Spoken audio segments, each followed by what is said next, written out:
The silver and gold window is open. Here's how long it lasts. Right now, in this exact moment, a door in history has quietly opened, one that has only appeared a handful of times in the last 100 years, and most people will not notice it until it's already closing. The last time a window like this appeared, fortunes were made in silence, while everyone else was still arguing about the news. This is not speculation. This is a pattern, one that is repeated again and again and again. And the question is no longer if it closes, but when. By the end of this video, you will understand exactly how much time is left.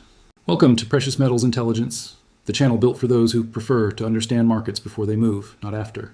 If you are new here, this channel exists for one purpose: to translate complex economic patterns into clear, strategic thinking, the kind of thinking that has protected wealth across generations, long before headlines ever caught up. Before we continue, we'd love to know, where are you watching from today? Drop your city or country in the comments below. It helps us understand just how far this message is traveling and who exactly is choosing to prepare rather than react. History does not repeat itself in exact detail, but it often repeats itself in shape. And when it comes to gold and silver, that shape has appeared again and again for over 100 years. Investors who study long-term markets know something that most people never learn. In every major bull market, there are only a few true moments of opportunity. Not many, sometimes only 3 or 4 in an entire century. These moments do not come with a warning bell. They do not arrive with a headline that says, "This is the time." Instead, they arrive quietly, wrapped in fear, doubt, and confusion. Take a step back and look at gold's long history. Several times in the past 100 years, gold has gone through what analysts call a secular bull market. This means a very long period, sometimes lasting decades, where the overall direction is upward. But even inside a long upward trend, there are sharp drops, corrections of 20%, 30%, sometimes more. These drops feel painful. They feel like the end of the story. Most people watching at the time believe the opportunity has passed, not that it has just begun. This is the part that surprises many people. The sharpest corrections inside a long bull market have historically been followed by the strongest rebounds, not the small corrections, the big ones, the ones that scare almost everyone away. Think about it from a simple human point of view.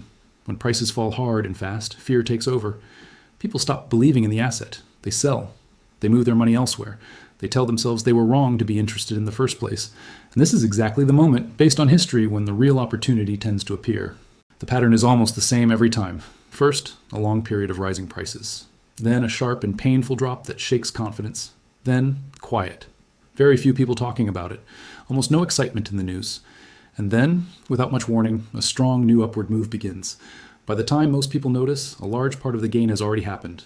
This is not a story about luck. It is a story about timing that follows a pattern most people never take the time to study. Silver tells a similar story, though its swings are often even sharper. Silver has a smaller market than gold, which means its price can move faster in both directions. When silver drops, it can drop hard.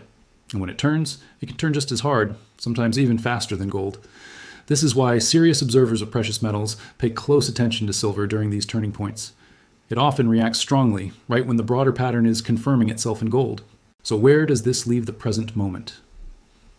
Based on this long history, today's market appears to fit the same shape. A significant correction has already taken place in both gold and silver. Confidence has been shaken. Public interest has cooled. Many casual observers have moved their attention elsewhere, assuming the excitement is over. But history suggests something different. It suggests that this exact combination, a sharp drop followed by quiet disinterest, is the environment where major windows have opened before. Not certainty, not a guarantee, but a pattern that has shown up again and again, closely enough to demand attention. This is why the idea of a window matters so much. A window is not permanent. It does not stay open forever. It opens because certain conditions align, and it closes once those same conditions change. Fear fades, confidence returns, prices begin to rise. And slowly the crowd starts paying attention again. Once that shift begins, the character of the market changes completely. What was once ignored becomes interesting again. What was once avoided becomes popular. And by the time that happens, much of the original opportunity is already gone. Understanding this pattern is the first step. It is not about predicting the future with perfect accuracy. It is about recognizing when the conditions of the past are lining up with the conditions of today. Because throughout history, those who paid attention during the quiet periods positioned themselves before everyone else remembered these markets even existed. The next question naturally follows: if these windows are real, why do so many people miss them completely? Why does fear so often win at exactly the wrong moment? That question leads directly into the next part of this story. There's a strange truth about markets that catches almost everyone off guard.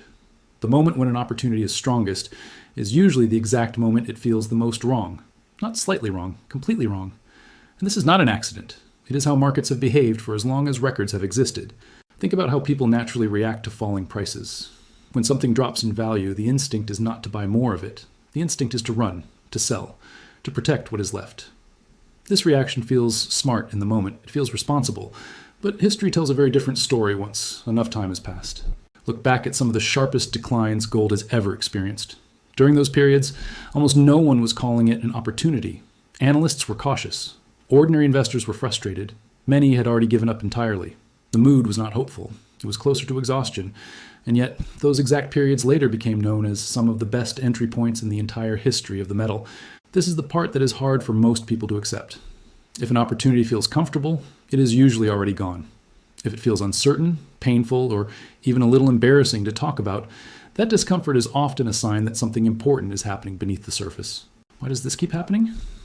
The answer lies in how people, as a group, process fear. When prices fall quickly, the human mind searches for a reason to justify the pain. It builds a story. The story usually sounds something like this. Things have changed. The old rules no longer apply. This time is different. That story feels convincing at the time. It spreads from one investor to another. It becomes accepted as truth. And it is almost always wrong. Confidence and price move together in a strange rhythm. As prices rise, confidence rises with them. People feel smart. They feel safe. They talk about the asset more, sometimes even to people who never asked. But as prices fall, that same confidence disappears just as quickly. People go quiet. They stop mentioning it. Some even feel foolish for having been interested in the first place. This is exactly the emotional pattern that has shown up before every major turning point in gold and silver history. Silence, doubt, a sense that the story is over.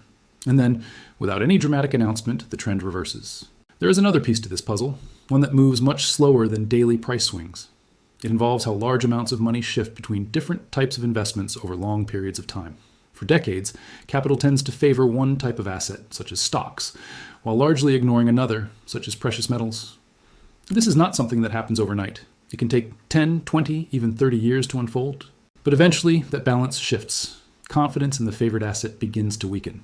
Slowly, quietly, some of that capital begins looking elsewhere for safety or value. In the earliest stages, this shift is almost invisible. Only a small amount of money moves. Prices respond only modestly. Most people do not notice anything happening at all. This is the stage where things often stand today, based on how these patterns have unfolded in the past. The larger rotation, the one that eventually draws significant attention and pushes prices much higher, has historically not yet fully begun. What has happened so far may only be an early signal, not the main event. This matters because it changes how the present moment should be understood. A quiet market is not necessarily a weak market. Low interest is not the same as low importance. In fact, based on repeated historical patterns, quiet periods with low participation have often been the exact stage right before larger, more visible moves take place. None of this means fear should be ignored completely. Caution has its place. But history offers a clear lesson worth remembering. The crowd is rarely early. By the time enthusiasm returns in full force, a large part of the opportunity has usually already passed to those who were paying attention while everyone else looked away. This raises an important question. If sentiment cannot be trusted, what can? The answer lies in a different kind of evidence, one based not on emotion, but on measurable signals quietly lining up beneath the surface. That is where the story goes next. Emotion tells one story, numbers often tell a very different one. And when it comes to understanding turning points in gold and silver, the numbers matter far more than how people feel in the moment.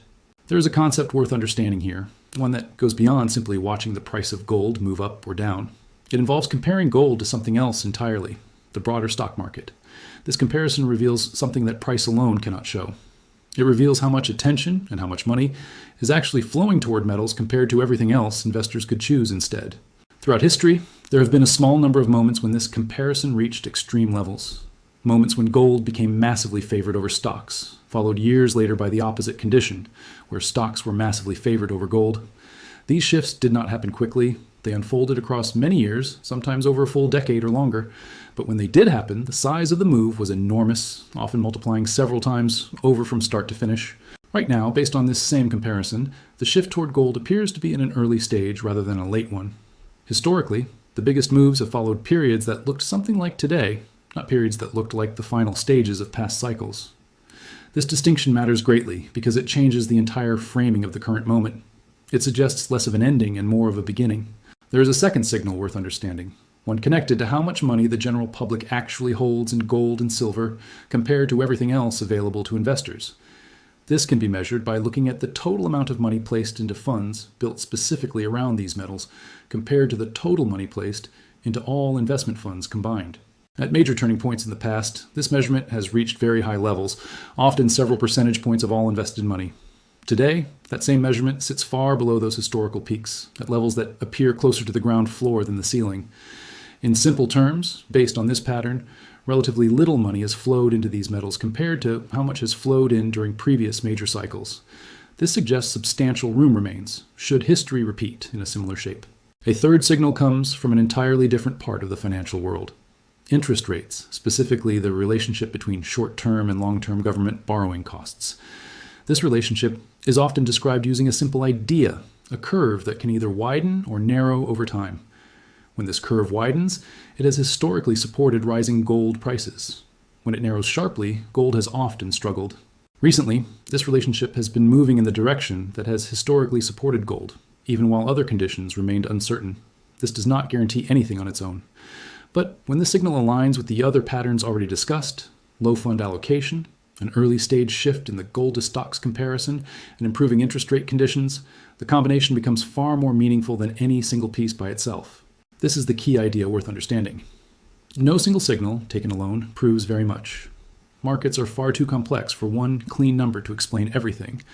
But when multiple independent signals begin pointing in the same direction at roughly the same time, the odds of significance increase considerably. This is not guesswork. It is closer to how a careful investigator builds a case, piece by piece, until the full picture becomes difficult to ignore. History also offers a lesson about timing here. In the past, these types of aligned signals have not appeared and then vanished within days or weeks.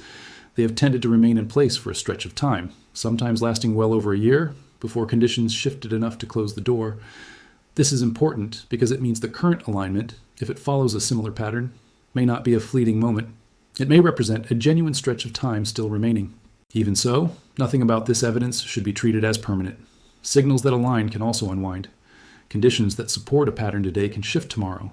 This is precisely why the question of duration matters so much, not simply whether a window exists, but how long it can realistically be expected to remain open before conditions change. That question, how long these rare windows have historically lasted and what forces eventually close them, leads directly into the next part of this story. Every important question eventually comes down to timing. Knowing that a pattern exists is valuable, but knowing how long that pattern has historically lasted is what turns understanding into something useful. Looking back across the last 100 years, these rare windows have not lasted forever. They have also not closed overnight. Based on past examples, the typical window has remained open somewhere between 1 and several years before conditions shifted enough to bring it to an end. Some were shorter, closing within 12 to 18 months. Others stretched longer, lasting closer to 3 years before the character of the market changed completely. This range matters because it sets realistic expectations. A window like this is not a single moment that appears and disappears within days. It behaves more like a season. It opens gradually, holds steady for a period, and then eventually closes as conditions around it evolve. Understanding this rhythm helps explain why patience, rather than panic, has historically served long-term thinkers far better than urgency alone. So, what actually causes a window like this to close? Historically, it has never been one single event. It has usually been a combination of forces building on top of each other. The first force is rising public participation. In the early stages of a window, very few people are paying attention. Interest is low. Conversations about gold and silver are quiet, sometimes even avoided. But as prices begin to rise and confirm the earlier pattern, attention slowly returns. More people start noticing. More conversations begin. This shift does not happen instantly. It builds gradually, almost like a fire that starts small before eventually catching more fuel. The second force is media coverage. Financial media tends to follow price, not lead it. When gold and silver are quiet and unloved, they receive little attention. But once prices move meaningfully higher and stay elevated, coverage increases. Headlines become more frequent. More voices begin discussing the topic. This increased coverage draws in a wider audience, many of whom are seeing the opportunity for the first time, often after a significant part of the move has already occurred. The third force is the arrival of late capital. This is the final and most powerful stage. As confidence builds and coverage increases, larger amounts of money begin entering the market, often quickly and in large volumes. This late-stage buying tends to accelerate price movement in a way that feels dramatic compared to the slow, quiet years that came before it. Ironically, this is often the stage that attracts the most public excitement, even though it historically represents the closing phase of the window rather than the opening one. This is the pattern worth remembering. The ending is rarely gradual all the way through. It typically starts slow, then accelerates sharply near the final stage. A long, quiet build-up is often followed by a shorter, more intense period of rapid movement. By the time that rapid movement becomes obvious to almost everyone, the window that once stood wide open has usually narrowed considerably or closed altogether.